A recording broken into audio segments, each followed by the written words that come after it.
రైతు బంధు మార్చి 31 వాయిదా వేసి ఏమంటారు జీతాలు ఇవ్వడంతో డబ్బులు సరిపోవట్లా ఉద్యోగస్తులకి కాబట్టి ఏంటి రైతులకు కొంచెం లేట్ అవుతుంది. హ్మ్. గతంలో ఇంతే కదా! గతంలో రైతులకు ఇచ్చారు జీతాలు ఉద్యోగస్తులకు లేట్ అయింది.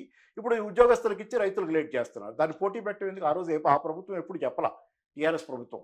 మేము ఉద్యోగస్తులకి అదే రైతులకు ఇస్తున్నాం కాబట్టి జీతాలు ఇవ్వలేకపోతున్నాం ఉద్యోగస్తులకని పోటీ పెట్టలా. తగాదా పెట్టలా. మీరు తగాదా పెడుతున్నారు ఇక్కడ తీసుకొచ్చి. హ్మ్. తంపులు పెడుతున్నారు కదా ఉద్యోగస్తులకి, రైతులకి. ఇన్ని మంచి పద్ధతి కాదు. ఉన్న డబ్బుల్లో సర్దుబాటు చేస్తున్నారు. ఉద్యోగస్తులు తట్టుకోగలరని, 4 రోజులు ఆగగలరని ఒక లెక్క. ఉద్యోగస్తుల జీతాలుంటాయి. కొంత ఆగగలరు. వాళ్ళు అటు ఇటుగా అయినా అని. ఎందుకంటే మనం కూడా ఒక సమాజంలో ఉన్నాం. నలుగురు మనుషులతో కలిసి ఉన్నాం.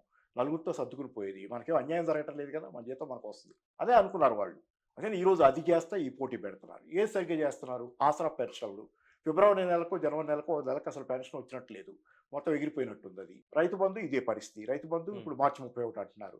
ఏ వర్గం సంతృప్తిగా లేదు ఈరోజు. మహిళలకు రూ. 2,500 ఇస్తామన్నారు.